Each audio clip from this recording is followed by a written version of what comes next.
wanted to become a minister because it was a calling. I answered my call, and that was like 83, 84, I was in seminary.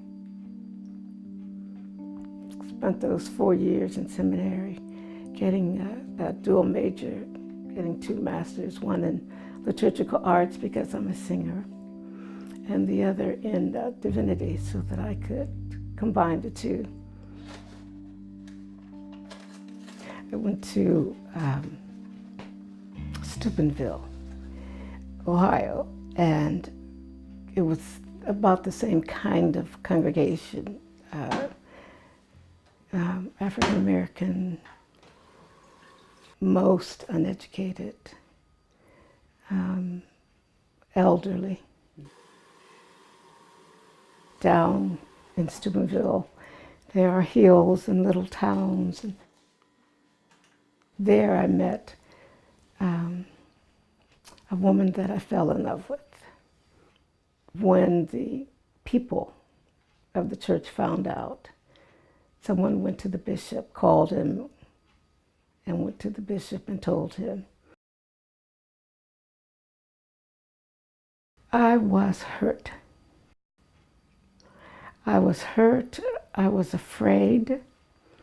I became deeply depressed and sat in the parsonage and cried and cried and cried.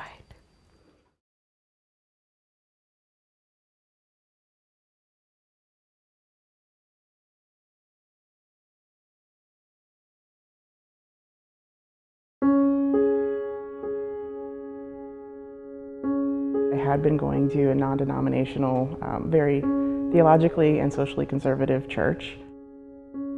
I grew up in the church believing that it was okay to hate somebody because of who they were. That's what I was taught. It was okay to be racist. It was okay to hate on poor people. And as I got older and realized I'm one of those people that they're hating, people were condemning me and hating me without knowing it. They were hurting me without knowing it, and they didn't care. That was probably the hardest part. They had no regard for what they were doing to other people. And I ended up being completely rejected by my mom's side of the family because of my identity. And that was supposedly done because that's what God would have wanted.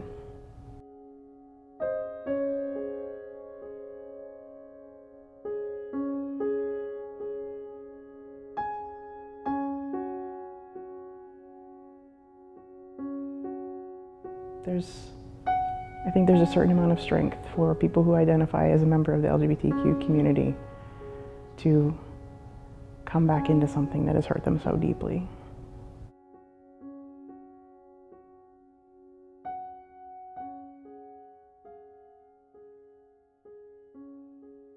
And it got to the point where I knew that I just couldn't push it down anymore. And most people say that's when you know you're really called, is when you try to push it away and it just keeps coming back. Like, your soul will not let you think of anything else. And it gets a little annoying at sometimes because, no, I don't want to do this. This is supposed to be my choice. But it's not. And I think there's a certain peace that comes to finally accepting that. In the United Methodist Church, the elder, when the elders are ordained, they are given a stole around their neck. So I would like to let her know that there was a one before, and now it's going to be her turn. We have so many things in common in terms of a call to ministry and both being lesbian and out, but we have very different experiences. And I think she's helped me, just by being herself, to really understand and to really drive home what it means to love somebody unconditionally. Angie, It ain't going to be easy. It's not going to be easy. I think you are aware of that. Always stay close to God. No matter what anybody say, always stay close to God. And it's not always about what's going on in your head, but what is going on in your heart. Take it, and God bless you. I